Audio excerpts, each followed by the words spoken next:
जय हिंद दोस्तों, स्वागत है आपका गणित सीखे चैनल पर। मैं मुरारी कुमार और आज आपके लिए लेकर आए क्लास 10th के लिए बहुपद का बहुत ही इंपॉर्टेंट ऑब्जेक्टिव, जो कि बहुपद चैप्टर से ऑब्जेक्टिव पूछे जाते हैं 10th के बोर्ड एग्जाम में। चलिए इसको शुरू करते हैं क्वेश्चन नंबर 1 से। क्वेश्चन नंबर 1 देखिए क्या करा है। निम्न में से किस द्विघात बहुपद के शून्यकों का योग -3 तथा गुणनफल 2 है। ऑप्शन देख लीजिए ABCD में से। चलिए इसको हम डायरेक्ट सॉल्व करके बताते हैं। तो पहला नंबर जो ऑप्शन यहाँ पर दिया गया है इसको पहले सॉल्व करते हैं। तो यहाँ क्या दिया गया है, शून्यकों का योगफल और गुणनफल। तो शून्यकों का योगफल निकालने के लिए हम क्या करते हैं, शून्यकों के योगफल का सूत्र है -b और बटे में a। अगर यहाँ पर रखेंगे तो यहाँ पर देखिए b का मान यहाँ पर 3 है, वो भी प्लस में। यहाँ b क्या कहलाता है, यहाँ x का गुणक b कहलाएगा, यहाँ पर 3 तो रखाएगा तो हो जाएगा -3 और बटे में a यहाँ पर है x स्क्वायर का गुणक यानी 1 बटे में 1 रखेंगे। इसको सॉल्व किए तो आ गया -3। तो यहाँ पर क्या बोला है, शून्यकों का योगफल -3, एगो तो यहाँ पर मैच हो गया। अब इसका गुणनफल निकालते हैं। गुणनफल देखिए क्या होता है, गुणनफल होता है c बटे a। गुणनफल होता है c और बटे में a। c किसको कहते हैं, अचर पद को, यानी कि 2 रखेंगे यहाँ। अब बटे में a का मान यहाँ पर 1 है, बटे में 1। 2 बटे 1 का मतलब हो जाएगा 2। यहाँ भी गुणनफल क्या बोला गया, 2, यानी कि मैच कर गया जो यहाँ पर कहा गया है। तो 1 नंबर का, इसलिए ए नंबर ऑप्शन सही हो जाएगा। x² + 3x और +2। इसका अगर हम निकालते हैं योगफल तो -3 आता है, गुणनफल 2 आता है, इसलिए इसका ऑप्शन नंबर ए सही है। आगे देखिए क्वेश्चन नंबर 2 को। क्वेश्चन नंबर देखिए 2 क्या है कि यदि px बराबर x² - 3x - 4 तो px का एक शून्यक है। यानी यहाँ पर एक गुणनखंड दिया गया है, इसका शून्यक पूछा गया है क्या है। तो यहाँ पर इसका गुणनखंड करके इसका शून्यक भी आप निकाल सकते हैं, या गुणनखंड किए बिना अगर शून्यक निकालना है यहाँ पर ABCD में से जो मान दिया गया इसको बारी बारी से रख करके चेक करना पड़ेगा। जिसको रखने पर यहाँ x के जगह 0 आ जाएगा वही इसका शून्यक होगा। तो अब देखिए रखते हैं, जिसको हम चेक कर लेते हैं। a का मान यहाँ पर दिया गया पहला नंबर में ऑप्शन में 2, तो x के जगह 2 रखना। यहाँ पर हम 2 रखेंगे, 2 का स्क्वायर 4 हो जाएगा, माइनस यहाँ 2 रखेंगे, 3 दूनी हो जाएगा 6, माइनस यहाँ पर ये 4 उतर जाएगा। इसको अगर हम सॉल्व करेंगे तो 4 में से 6 4 10 घट जाएगा, -6 आ जाएगा, 0 नहीं आया, इसलिए ये ऑप्शन नंबर 1 क्या है, गलत है, ये नहीं हो सकता है। अगला देखिए ऑप्शन नंबर बी को रखते हैं। यहाँ पर 4 रखेंगे, x के जगह 4 चौके हो जाएगा 16, माइनस यहाँ रखेंगे 4 तिया हो जाएगा 12 और माइनस यहाँ पीछे में 4 है। इसको सॉल्व करेंगे तो हो जाएगा 16 और 12 4 माइनस में 16, 16 में 16 यहाँ 0 हो जाएगा। यानी बी नंबर को यानी 4 रखते हैं तो ये 0 आ जाता है, इसीलिए 4 इसका शून्यक हो जाएगा। बी नंबर ऑप्शन इसका सही है। आगे देखिए क्वेश्चन नंबर 3 को। क्वेश्चन नंबर देखिए क्या है कि यदि बहुपद x² - 9x + a के मूलों का गुणनफल 8 है तो a का मान है। यहाँ पर देखिए यहाँ पर मूल लिखा गया, यहाँ पर शून्यक रहना चाहिए था, क्योंकि बहुपद में शून्यकों का गुणनफल या योगफल बोला जाता है। तो यहाँ पर समझ लिए कि आप यहाँ पर शून्यक है, शून्यक का गुणनफल दिया गया 8, तो शून्यकों का गुणनफल क्या होता है, c बटे a होता है। तो समझिए c बटे a का मान 8 दिया हुआ है। शून्यकों का गुणनफल यहाँ पर दिया है c बटे a का मान क्या दिया है, 8 दिया हुआ है। ऑप्शन देखिए एक भी क्या होगा, यहाँ पर देखिए तो c का मान यहाँ पर देखिए क्या है, c के जगह पर यहाँ पर है a, तो c के जगह अगर हम a रखेंगे और बटे में ध्यान देखिए a का मान देखिए क्या है, a का मान यहाँ पर x² का गुणक 1 है तो यहाँ 1 रखेंगे, बराबर यहाँ पर 8 है तो 8 रख दीजिए। अगर यहाँ कोना कोनी गुना करेंगे तो a का मान कितना आ जाएगा, 8 आ जाएगा। a का मान ही यहाँ तो पूछा गया है, क्या बोला गया, a का मान है, तो a का मान ऑप्शन नंबर सी हो जाएगा, इसका 8 हो जाएगा। और दूसरा ऑप्शन देखिए 8 यहाँ पर रख के देख लिए, अगर हम यहाँ पर 8 रखेंगे तो इसका गुणनफल देखिए, गुणनफल क्या होगा, c बटे यानी कि 8 बटे 1 8 हो जाएगा। यहाँ पर सी नंबर ऑप्शन बिल्कुल सही है, ये इसका आंसर हो जाएगा। अगला देखिए क्वेश्चन नंबर 4 को। क्वेश्चन में देखिए क्या कर रहा है, द्विघात बहुपद x² + 3x + 2 के शून्यक हैं। यहाँ इस बहुपद का शून्यक निकालना, ऑप्शन देख लिए ABCD में से। तो यहाँ पर गुणनखंड करके इसका शून्यक निकालना पड़ेगा। इसको गुणनखंड करते हैं तो x² करेंगे और ये 3x को 2 भाग में तोड़ना है, इसको लिखेंगे 2x + x और +2। आप गुणनखंड बनाने के लिए जानते होंगे, आप यहाँ से बना सकते हैं। x अगर हम यहाँ से कॉमन लेंगे तो बचेगा x + 2, फिर इससे में अगर कॉमन आएगा क्या, +1 कॉमन आएगा, इधर बच जाएगा x + 2 बच जाएगा।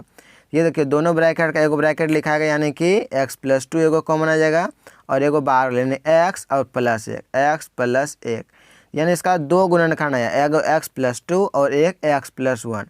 इसका गुणनखंड लिखिए क्या आया, x प्लस 2 आया और एक गुणनखंड x प्लस 1 आया। इसको शून्य निकालने के लिए क्या करेंगे, बराबर 0 लगा देंगे दोनों गुणनखंड में। x का मान निकालेंगे, x का मान निकालेंगे 2 इधर आएगा तो आ जाएगा -2 और 1 को इधर लाएंगे तो हो जाएगा -1, यानी इसका शून्य जो हो जाएगा -2 -1 हो जाएगा, जो कि ऑप्शन नंबर ए में देखिए -1 -2 हो जाएगा। तो क्वेश्चन नंबर 4 का ए नंबर ऑप्शन सही है यहाँ पर। अब देखिए क्वेश्चन नंबर 5 को। क्वेश्चन नंबर 5 देखिए क्या कर रहा है कि यदि बहुपद px बराबर x स्क्वायर -2x -6 के शून्यक अल्फ़ा बीटा हो तो अल्फ़ा इंटू बीटा का मान क्या होगा। अल्फ़ा इंटू बीटा का मतलब इसे क्या है, यहाँ पर शून्यक 2 को दिया हुआ है, तो यहाँ पर अल्फ़ा इंटू बीटा का मतलब शून्यकों का गुणनफल मांगा गया है। तो शून्यकों का गुणनफल आप सूत्र याद किए होंगे, अल्फ़ा इंटू बीटा बराबर क्या होता है, c/1। शून्यकों का गुणनफल क्या होता है, c/। तो c का मान ये देखिए क्या है, -6 अचर पद, -6 रख दीजिए बटे a का मान देखिए यहाँ पर क्या है, कुछ नहीं तो आगे में 1 है यहाँ पर, तो इसका 1 हो जाएगा बटे में, तो -6/1 हो जाएगा। -6/1 का मतलब हो जाएगा -6। ऑप्शन नंबर इसका बी सही है। ऑप्शन नंबर बी को देखिए, इसका -6 इसका हो जाएगा अल्फ़ा इंटू बीटा का मान। अब देखिए क्वेश्चन नंबर 6 को। क्वेश्चन नंबर 6 का क्या कर रहा है, यदि ax square plus bx plus c बराबर 0 के मूल समान हो तो निम्नलिखित में कौन सत्य है। क्या कर रहा है कि ax square plus bx plus c बराबर 0 के मूल समान हो। यहाँ पर देखिए ये जो क्वेश्चन है यह बहुपद का क्वेश्चन है, यह द्विघात का क्वेश्चन आ गया है यहाँ पर, द्विघात का। तो ध्यान से देखिए क्या बोला है, मूल समान। तो आपको पता होगा कि मूल समान कब होता है, जब d का मान 0 होता है। d का मान 0 हो जाता है ना, तब मूल ये समान होता है। इसको आप यहाँ पर सॉल्व कर लीजिए, ऑप्शन देख लीजिए, आप समझ में आ जाएगा। अब देखिए d बराबर सूत्र क्या होता है, b स्क्वायर -4ac। अब बराबर में क्या है यहाँ पर 0। अगर हम यहाँ से b स्क्वायर का मान निकालेंगे तो 4ac इधर लाएंगे तो क्या बन जाएगा, प्लस में, यहाँ माइनस इधर जाएगा तो प्लस में, यानी कि आ जाएगा b स्क्वायर बराबर अब बराबर 4ac यानी 4ac। यहाँ ऑप्शन नंबर 20 का सही है, b स्क्वायर बराबर 4ac इसका सही आंसर हो जाएगा। यहाँ पर ये क्वेश्चन एक 6 नंबर का आ गया है, ये द्विघात समीकरण का, इससे कोई दिक्कत नहीं है, आप यहाँ पर समझ लिए, उस चैप्टर के लिए काम आ जाएगा। अगला देखिए क्वेश्चन नंबर 7 को। क्वेश्चन नंबर 7 क्या कर रहा है कि निम्नलिखित में से कौन बहुपद नहीं है। ऑप्शन देख लीजिए ABCD में से कौन बहुपद नहीं है। तो यहाँ पर देखिए ऑप्शन नंबर जो बी है ये बहुपद नहीं है। क्यों नहीं है, कि नीचे में बटे में आ गया x। आपको ये ध्यान रखना है बहुपद कौन सा होगा जो कि x बटे के रूप में नहीं हो, और x पर जो पावर होगा ये पावर बटे में नहीं होना चाहिए। यह यहाँ पर एक पावर जो है वो पूर्ण संख्या के रूप में होना चाहिए, तब वह बहुपद कहलाता है। और x पर पावर यानी x रूट में नहीं होना चाहिए। यहाँ पर देखिए, यहाँ पर x बाहर में है, रूट केवल 3 पर है रूट, तो यहाँ पर रूट में x नहीं है, तो आपको यह ध्यान देना है। तो ऑप्शन नंबर बी में देखिए x नीचे, इसलिए यहाँ पर ऑप्शन नंबर बी एक बहुपद नहीं है। 7 का बी नंबर आंसर हो जाएगा। अगला देखिए क्वेश्चन नंबर 8 को। क्वेश्चन नंबर देखिए 8 क्या कर रहा है, निम्नलिखित में कौन बहुपद नहीं है। यहाँ भी वही क्वेश्चन है। यहाँ पर देखिए ABCD में से कौन सा होगा। तो यहाँ पर देखिए ऑप्शन नंबर सी को, ऑप्शन नंबर सी क्या है, x³ है प्लस x पर पावर 1/2 है, x पर पावर 1/2 यहाँ पर है पावर के रूप में। तो x पर पावर बटे में नहीं होना चाहिए, अगर ये बटे में है तो ये बटे वाला बहुपद नहीं कहलाता, इसलिए यहाँ पर ऑप्शन नंबर सी सही है। यह सी नंबर जो ऑप्शन दिख रहा है आपको, यह बहुपद नहीं है, बाकी सब बहुपद है। ए, बी और डी नंबर बहुपद है यहाँ पर। अब देखिए क्वेश्चन नंबर 9 को। क्वेश्चन नंबर 9 क्या कर रहा है, एक रैखिक समीकरण का घात होगा। एक रैखिक समीकरण का घात यानी पावर, तो एक रैखिक समीकरण का घात 1 होता है। एक रैखिक समीकरण किसको कहते हैं, जिसका घात 1 हो, इसलिए ऑप्शन में इसका सी सही हो जाएगा, 1 हो जाएगा। अगला देखिए क्वेश्चन नंबर 10 को। क्वेश्चन नंबर 10 क्या है, त्रिघात बहुपद का सबसे व्यापक रूप है। तो त्रिघात बहुपद यहाँ पर देख लीजिए पावर 3 वाला त्रिघात बहुपद, मतलब अधिक से अधिक पावर 3 होना चाहिए उस पर। यहाँ देखिए AX³ है, फिर BX² है, फिर CX है, फिर D है, यानी कि अधिक से अधिक यहाँ पर पावर 3 के रूप में है, इसलिए सी नंबर इसका आंसर सही है, बाकी सब गलत है। यहाँ पर देखिए 2 पावर आ गया, यहाँ 4 आ गया, यहाँ पर 2 आ गया। तो यहाँ पर सी नंबर ऑप्शन बिल्कुल सही है। यह एक त्रिघात बहुपद का व्यापक रूप है। सी नंबर वाला देख लीजिए, आप याद रखिएगा कि व्यापक रूप इसका इस तरह से होता है त्रिघात बहुपद का। अगला देखिए क्वेश्चन नंबर 11 को। क्वेश्चन नंबर देखिए 11 क्या है, दो घात वाले बहुपद कहलाते हैं, यानी जिसका घात 2 हो, पावर 2 हो, वह क्या कहलाता है, वह द्विघात बहुपद कहलाता है। दो घात वाले बहुपद को हम कहते हैं द्विघात बहुपद, यानी दो घात वाले बहुपद। तो क्वेश्चन नंबर 11 का आंसर ए नंबर हो जाएगा, यानी द्विघात बहुपद। यह भी बहुत ही इंपॉर्टेंट क्वेश्चन है। इसके बाद देखिए क्वेश्चन नंबर 12 को। क्वेश्चन नंबर देखिए 12 क्या कर रहा है, एक घात वाले बहुपद कहलाता है। एक घात वाला बहुपद क्या कहलाता है, ऑप्शन देख लीजिए ABCD में से। तो एक घात वाला जो बहुपद होता है उसको हम रैखिक बहुपद कहते हैं। ऑप्शन नंबर इसका सी हो जाएगा। अब अगला क्वेश्चन करने से आपसे थोड़ा सा रिक्वेस्ट है कि अगर वीडियो अच्छी लगी तो एक लाइक ज़रूर कर दीजिएगा और चैनल पर नए हैं तो सब्सक्राइब कर लीजिएगा। अब देखिए क्वेश्चन नंबर 13 को। क्वेश्चन नंबर 13 पर बढ़ रहे आगे। क्वेश्चन नंबर देखिए 13 क्या कर रहा है, निम्नलिखित में कौन बहुपद है। ऑप्शन देखिए ABCD। यहाँ पर क्या बोला, कौन सा बहुपद है। पीछे क्वेश्चन था कौन बहुपद नहीं है, तो यहाँ ढूंढना है कौन सा बहुपद है। यहाँ देखिए ये बटे में आ गया x, यह बहुपद नहीं है। यहाँ देखिए यहाँ पर x बार में है। अब यहाँ देखिए यह भी देखिए ये x जो इस पर रूट आ गया, तो रूट वाला बहुपद नहीं हो सकेगा, ना हो जाएगा। ये देखिए x पर पावर माइनस में आ गया, x पर पावर माइनस में नहीं होना चाहिए बहुपद में, ना ही बटे में होना चाहिए जो चर का काम करे।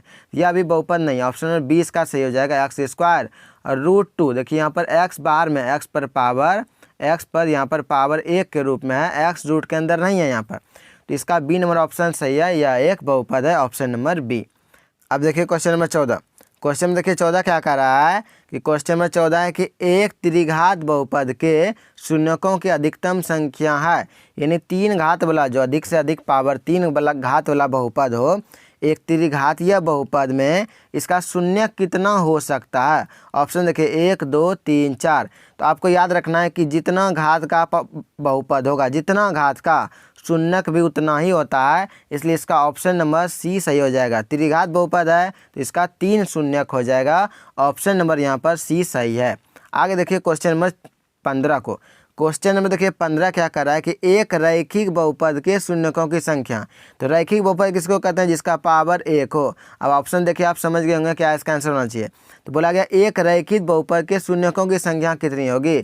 तो एक रैखिक बहुपद के शून्यकों की संख्या 1 होती है, यानी कि इसका ऑप्शन नंबर 1 हो जाएगा, क्योंकि एक रैखिक बहुपद उसी को कहते हैं जिसका घात 1 हो। तो घात 1 होगा तो वह एक रैखिक बहुपद होगा और उसका शून्यक भी 1 हो जाएगा। ऑप्शन नंबर ए इसका सही हो जाएगा, 1 इसका आंसर हो जाएगा। अगला देखिए क्वेश्चन नंबर 16 को। क्वेश्चन नंबर देखिए 16 क्या है कि एक घातीय बहुपद का आरेख एक डैश रेखा होती है, यानी एक घातीय बहुपद का आलेख कैसा होता है, आरेख यानी उसका ग्राफ कैसा होता है। ऑप्शन ले ABCD देख लीजिए, इसमें से क्या होगा। चलिए इसको हम बताते हैं। तो एक घातीय बहुपद का जो आरेख होता है वह एक सरल रेखा होती है। यहाँ पर सरल रेखा भरा जाएगा, सरल रेखा। ऑप्शन नंबर सी इसका सही आंसर हो जाएगा कि एक घातीय बहुपद का जो ग्राफ होता है वह एक सरल रेखा होता है। अगला देखिए क्वेश्चन नंबर 17 को। क्वेश्चन नंबर 17 क्या है, द्विघातीय बहुपद का आरेख एक डैश रेखा होती है। द्विघातीय बहुपद का आरेख एक डैश रेखा होती है। तो द्विघातीय अगर बहुपद रहेगा, 2 घात वाला बहुपद, तब यहाँ पर देखिए ऑप्शन, तो द्विघातीय बहुपद का जो आरेख होता है वो एक परवलय होता है। ऑप्शन में इसका बी हो जाएगा, परवलय इसका आंसर हो जाएगा। अगला देखिए क्वेश्चन नंबर 18 को। क्वेश्चन में देखिए 18 क्या कर रहा है कि 3x² - 12 के शून्यक हैं। ऑप्शन ABCD में से देख लीजिए। चलिए इसको हम बना के दिखाते हैं। 3x² बराबर कितना है, 3x² - 12। तो 3x² - 12 का हमको क्या निकलना है, शून्यक, बराबर 0 लिख दीजिए। अब 12 को हम इधर लेकर जाएंगे तो हो जाएगा 3x² बराबर में 12, ये हो जाएगा। अब 3 यहाँ से हटा करके इसके बटे में लाएंगे यहाँ पर, तो कट जाएगा 4 बार में। x² का मान कितना आ जाएगा, 4 आ जाएगा। यहाँ पर से x² बराबर हो जाएगा 4। अब जब स्क्वायर इसके पास जाएगा इधर, स्क्वायर जब इधर आएगा तो इस पर ये रूट हो जाएगा और यहाँ प्लस माइनस लग जाएगा, क्योंकि द्विघात यहाँ पर है, एक द्विघातीय बहुपद, इसका 2 शून्यक होगा, इसलिए यहाँ पर 4 का वर्गमूल करेंगे तो हो जाएगा 2। तो एक +2 हो जाएगा और एक -2 हो जाएगा, 2 इसका शून्यक हो जाएगा। एक प्लस में 2, एक माइनस में 2, यानी इसका ऑप्शन नंबर ए सही है, -+2 और -2, 2 कोमा -2 हो जाएगा। 18 का ए नंबर ऑप्शन इसका सही है। आगे देखिए क्वेश्चन नंबर 19 को। क्वेश्चन में देखिए 19 क्या करा है, बहुपद 3pq - 5p² - 11p - 3 के शून्यकों का गुणनफल है। यह एक त्रिघातीय बहुपद, इसका शून्यकों का गुणनफल निकालना है आपको। ऑप्शन देख लिए ABCD में से क्या होगा, तो यहाँ पर देखिए चलिए हम इसको बनाते हैं। त्रिघातीय बहुपद के शून्यकों का यहाँ पर गुणनफल पूछा गया है। तो त्रिघातीय बहुपद के शून्यकों का गुणनफल होता है D/a, सॉरी यहाँ पर होता है -D/a। यहाँ पर इसका सूत्र होता है -D और बटे में a। D इसका अंतिम ये इसका जो अचर पद होता है वो D कहलाता है यहाँ पर। तो माइनस यहाँ पर तो है पहले से, और D का मान भी देखिए -3 यहाँ पर -3। अगर यहाँ -3 इस तरह से रखेंगे, और बटे में क्या होता है a का मान यहाँ पर देखिए क्या है 3 है, इसका 3 बटे में 3 रखेंगे, ये माइनस माइनस प्लस बना लेगा, यानी कि 3/3 हो जाएगा। कटा करेंगे तो 1 इसका आ जाएगा। कितना आ जाएगा, 1 हो जाएगा। 1 ऑप्शन नंबर ए में है, यानी ए नंबर इसका ऑप्शन सही है 19 का। अगला देखिए क्वेश्चन नंबर 20 का।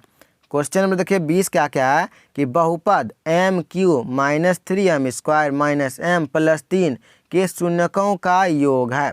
यह भी एक त्रिघातीय बहुपद, इसमें शून्यकों का योगफल पूछा गया। ऑप्शन देखिए 1, 2, 3, 4, इनमें से क्या होगा।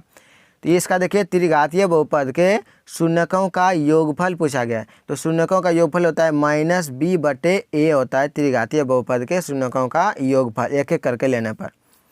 तो यहाँ पर रखना है मान। अब माइनस लगा है, b का मान देखिए क्या है, b का मान यहाँ पर m² का गुणा यानी -3 है। यहाँ पर -3 हम रखेंगे, और बटे में क्या है a के जगह यहाँ पर कुछ नहीं तो 1 है यहाँ पर देखिए। तो इसका हो जाएगा माइनस माइनस प्लस हो जाएगा, यानी ऊपर में 3 आ गया, बटे में यानी 3/1 आ गया। इसका मतलब 3 हो गया, यानी ऑप्शन नंबर इसका सी सही है। तो इस 20 नंबर क्वेश्चन का ऑप्शन नंबर सी सही है। तो अगर वीडियो अच्छी लगे तो एक लाइक कर दीजिएगा। अगर और भी ऑब्जेक्टिव आप देखना चाहते हैं, यहाँ पर प्लेलिस्ट में वीडियो दिया गया है, यहाँ से आप सभी चैप्टर का ऑब्जेक्टिव देख सकते हैं, जो जो वीडियो आया हुआ है, और यहाँ से आप सीख सकते हैं।